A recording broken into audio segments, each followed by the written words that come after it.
So good morning. We are in the process of talking about changes. This is our new sermon series. Last week, Adam and Brian did a wonderful job talking about the changes and some of our fears and talking about how hard change is.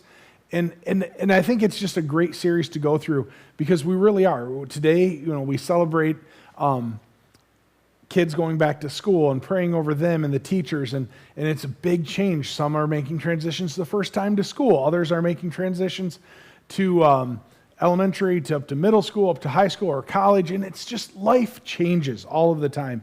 And so we're diving into this series about changes, but it's been really introspective of me to look back on my life and talk about the changes and parts of my life that I'm working on being better. That's really my heart for today, and as we dive in, is us, as we grow in our faith, to being better Christians. So as I work on being better, I have to be honest, there's people that I straight up, I'm not going to say hate, but I dislike very much. Maybe I'm the only one, but let's be honest. There's just people that rub us the wrong way, whatever, and we have troubles with. And for me, it just seemingly, I don't like that about myself. I don't like that I'm a people pleaser. My wife's a people pleaser. We talk about this all the time. I don't like people hating me, so I don't feel like I can hate them. And so I'm really working on changing my heart and trying to understand where they come from. And I just was talking to my friend this last week about this and understanding that people are just different and putting ourselves in their shoes to see where they're coming from, to understand who they are. But there's just something about them that just really gets under our skin. And there is no better way to find out about what annoys you than to spend 3 days at a family reunion. That's where I was last weekend, hanging out with all my family members. And if any of them are watching, they need to know I love my family members. There's no ill feelings, but you just sit there and there's just little parts that just kind of annoy you about your siblings or about different cousins or aunts and uncles, right? That you're just like, oh, okay, whatever. And at one point I'm sitting there at the family reunion and somebody walked in that had just arrived because people are kind of popping in. And the person next to me goes, oh, there's somebody I can't stand. And I kind of thought it was a joke. And then I realized there's just been tension between them. There's been some ugliness between them. And it really just kind of broke my heart from hearing the perspective of that. And I went, well, have you put yourself in their shoes? Have you got to understand where they're coming from. They're dealing with this. So it's easy for me to see somebody else. But for myself, it's super difficult. So I'm working on that. I'm working on being a better person. I'm working on being the person that can look at other people and not be so frustrated. I'm working on having that change in my life. So maybe there's something in your life that you come today going, yeah, this is my change moment. Well, they're in the Bible. We're going to dive into Acts 9, and this is the greatest transformation of any human as we talk through in the Bible. This is a story, many of you may know Paul, who wrote most of the New Testament. And Paul, the Apostle Paul, he did so many wonderful things. But before that, Paul was actually known as a guy by the name of Saul. Same guy, was just known by Saul. Saul was not a good dude in any way, shape, or form. And so Acts 9 just starts off talking about Saul was still breathing out murderous threats against the Lord's disciples. He went to the high priest and he asked for letters to the synagogues in Damascus. He wanted to find anybody that was following Christ and put them in prison. Saul, not a good guy. He was let's just put it that way. And then we get to verse 3 here, and it says, as he neared Damascus on his journey, suddenly a light from the heaven flashed around him. He fell to the ground and heard a voice say to him, Saul, Saul, why do you persecute me? Who are you, Lord? Saul asked. I am Jesus, whom you are persecuting, he replied. Now get up and go into the city, and you will be told what you must do. So Saul is sitting here, and he has this moment, right? Not only does he does not like Christians, he does not like, and he's persecuting them, he's throwing them in jail, he's doing all this. He has this moment, and he's walking, and there's this loud noise. He falls to the ground, and it says the guys that were with him didn't see Jesus, but they heard the sound, so they're terrified of what just happened, and Saul can't see. He can't see anything. They help him up. They take him to Damascus where he still can't see for 3 days. He doesn't eat. He doesn't, have any food. He doesn't have any water. And he's just has this moment. And so then comes into one of the disciples of Christ, who Ananias. And Ananias is sitting there, and Jesus or Lord comes to him. God gives him a dream, walks through and says, hey, there's this guy, Saul. I need you to go talk to him. He had a moment, and I need you to come and verify. And so in 13, Ananias is sitting there, and he says, Lord, Ananias replied, I have heard many reports about this man and all the harm he has done, and to your holy people in Jerusalem. And he has come here with authority from the chief priest to arrest all who call on your name. So Ananias is like, kind of this moment like, are you sure, God? Because this guy is not a good guy. This guy is far from a good guy. And he's sitting there and he's kind of going back and forth. And God says, no, this is the guy. You need to go talk to him. You need to have this. And he goes and he says to Saul, he says, Saul, that guy that you saw, Jesus, is telling you, and he pretty much just shares, there's so much more to life. This is your moment to change. God just goes back and forth with him. And Saul has this transformational moment. It says the scales on his eyelid falls off. He is sitting there and he immediately goes and finds the disciples. He immediately goes and tells people about God. It's this life-changing moment for Saul where he's just like, I was an evil person and now I've changed. Now I've been something so much more. And in 21 it says, all those that heard him were astonished and asked, isn't this the man who raised havoc in Jerusalem among those who call on his name? And hasn't he come here to take them as prisoners to the chief priest? Yet Saul grew more and more powerful and baffled the Jews living in Damascus by proving that Jesus is the Messiah. The change that Saul went through to transform into Paul, the change that happened, he had that moment with Jesus. He had that Jesus encounter. He had that. And that's the point of for all of you, for myself, that we in our faith have this moment where we are so broken, where we're so messed up that we just need Jesus. And we reach out to Jesus, and Jesus comes and has this moment. And for Saul, he was just not a good guy. And Jesus goes, why are you doing this? Why are you persecuting my people? Why are you persecuting me? And he has this moment. He has this what we call Jesus moment, where he goes, it's time to change. It's time to change. It's time for something to happen. So no matter what journey you're on in life, we have these moments. Whether we talked about this a few months ago, whether it's spiritual, emotional, physical, all of those different things, we have this moment. But in our spiritual moment that we're talking about today, change is happening. Change is not easy. Change, Brian and Adam talked about that. Change is hard. But I want you to understand something. And I found this quote, and I thought it was a great quote by John C. Maxwell. Change is inevitable. Growth is optional. Change is going to happen. I want my kids to stay put. We have change happening in our family, and sometimes I just want to put that pause button on life. Change is going to happen. But in my life, God is working, stirring in my life for me to be better. Change is going to happen. That growth, that's optional. That's on me to decide what I'm going to do. Saul could have had that moment on his way to Damascus, and he could have said, you know what, this is ridiculous, and he could have stayed blind. He could have just sat there and fell apart. But instead, he prayed, he reached out to God, and it talks about him going, God, help me. What is going on? And sure enough, Ananias comes and talks to him and reassures him, and he has this huge transformation. It takes all of us for that change to work. So I want you to understand something. In the middle of this, like I talk about, change isn't easy. It's inevitable. Where it's going to happen, but what are you going to do with that? How are you going to grow from those moments? And growing from those moments means us as Christians taking a step out of this place. Us in those moments means us as a Christian going and talking to other people and changing our life and being somebody different. We shouldn't be the same person today as we were 2 days ago or 3 days ago or a month ago. We should be changed. God should be growing in each and every one of us. At one of the old churches that I was at, we had a group called Step Ministries. And the entire idea behind the Step Ministries was we need to take a step in different directions.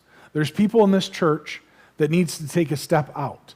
They are Christians on Sundays where they just are here and they need to take a step out. So what is God calling you to take this step out? Some people are in need to take a step in. They need to care for themselves. They need to work on themselves. They need to spend time with God. They need to grow in their own faith. Some people need to take a step up. It's the time to take your faith further. And maybe it's time to dive into a Bible study.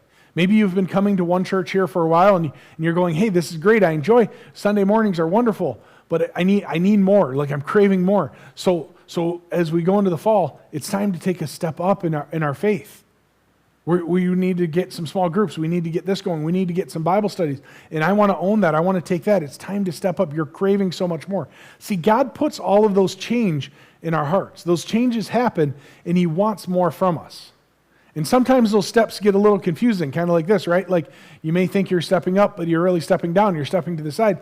And that's the way change works. We don't fully understand what God is guiding us to. We don't fully understand where God wants us in the end, but we're willing to take that small step and to understand that change is inevitable. The change is going to happen in those steps. And as we work on that, and as we grow our faith, that change becomes noticeable to people. So I want you to, part of our DNA of our church that I go through oftentimes, and I've shared this before, I get to go to different conferences and I sit on different things, and a lot of times I get to talk about you guys as a church, and who we are as a church. And it's always kind of an interesting thing to break down because they want statistics, and they want this, and we won't get into that, but it's a beautiful thing to be able to tell some of your guys' stories in the change that's happening, the growth that's happening for us as a church, the growth that's happening for me in my own life. The growth that's happening as we move into a new building in the coming weeks, and to see how God is going to continue to use that for our community and to help grow. There's all these changes happening. But one of the parts of our DNA is we come with a lot of baggage and hurt, and we embrace that as a church. We're going to embrace the change. We're going to embrace the hurt that we have. The people walk in every Sunday that are hurting, that need help, and we're going to be that, and it's some of us. And we're going to be a community. And as far as I'm concerned, that part of our DNA has to stay. That part of our DNA as a church has to be here. Because that's what makes us unique, and that's what makes us special. Is we're going to embrace that we're all broken, hurting people. I can say, hey, I'm here for the person that needs God and is broken walking through that door, but the truth is that's me. That's us. That's our church. We're going to walk in and we're going to embrace that change. We're going to embrace that hurt. We're going to embrace that part of our DNA. And for every breath and every Sunday that I'm up here, that's going to be part of who we are, is to look at that change, and we're going to continue to push each other to be better in our faith.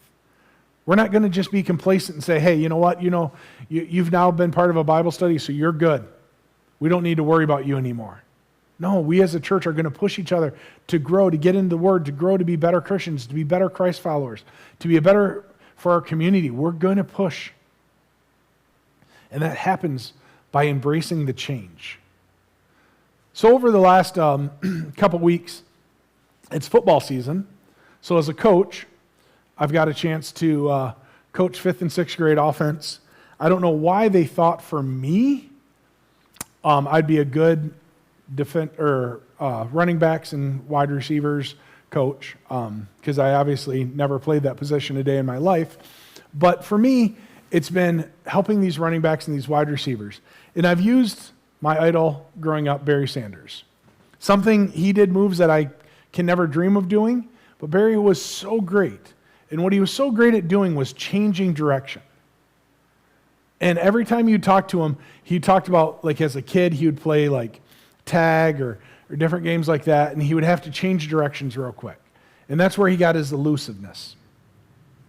And one of the things that Barry would always say is, it's all about putting your foot in the ground. So as I coach kids, I tell people, the way to get open, the way to elude tacklers is to put your foot in the ground. To put your foot in the ground and change direction. They're going this way, change quick, go the other way. And Barry was the master of that, right? If you ever watch a single Barry Sanders highlight, you would know he was the master of changing direction. And it all happened by putting the foot in the ground and planting and going the other way. It was, for Barry, I'm sure it was like second nature. But for these kids, as I'm working with 5th and 6th graders, we're making a concerted effort to put our foot in the ground and change directions. That's how we're going to get open. That's how we're going to not get tackled. And I want the same thing for you as Christians. I want the same thing for us as a church. To just, for everything in us, to go, you know what? I'm going to make a change, and it's going to be me putting my foot in the ground. I love going on mission trips. I love doing all that stuff because at the end of the mission trips, I always give kids an opportunity to talk about how are you going to be changed? How are you going to be better when you go back home? And for us as a church, that's what we're talking about. How are we going to be better? How are we going to put our foot in the ground and say, you know what? No more. For me, my frustration, my anger I have, it comes with the temper, and those that know me know well that most of the time I'm kind of laid back. Normally I'm happy-go-lucky, whatever. But then something hits me and I snap, and I get angry really quick. And I have a really short fuse. And it takes a while to hit that short fuse, but when it happens, it's like none other. And that's something I'm working on being better, because that's not very Christ-like. So I'm putting my foot in the ground and saying, I'm going to work on that. I'm going to work on being slower to get angry. I'm going to work on my reaction when I get frustrated. I'm putting my foot in the ground and saying, you know what? I can no longer go this direction. God has something more for me. I need to change. So my prayer for you in the next couple weeks is, next week we're celebrating one of the greatest changes that we can make on this earth, and we're going to celebrate baptisms and some dedications. It's going to be awesome as a church to celebrate together the people that are said, you know what, I'm putting my foot in the ground and I'm going the other way. And when you do that, you're going to start hearing, just like Saul, people going, whoa, whoa, whoa, whoa, whoa. John, he normally has a really bad temper. What's going on here? Are you sure? Or whatever you're struggling with, they're going to look at you and go, there's something wrong. There's something different. You're not the same person that you once were. What's going on here? And they're going to start questioning, just like they did with Saul. Are you sure Saul's the right guy? Because he's not a good man. And as more and more people saw and watched him, the more and more they realized the change that had happened. They noticed it. So if nothing else today, I want you to understand that change is noticeable. Inside and out. Put your foot in the ground and change. What is it that God's calling you to? Will you pray with me? Dear Heavenly Father, thank you so much. Thank you so much for loving us. Thank you so much for walking through life with us. Thank you for giving us a church body that can be there for us. And God, I just ask right now, there's certain people in this room that it's time that they put a foot in the ground and change. They change direction. They change the way they've been going because they've been not living the way that they should.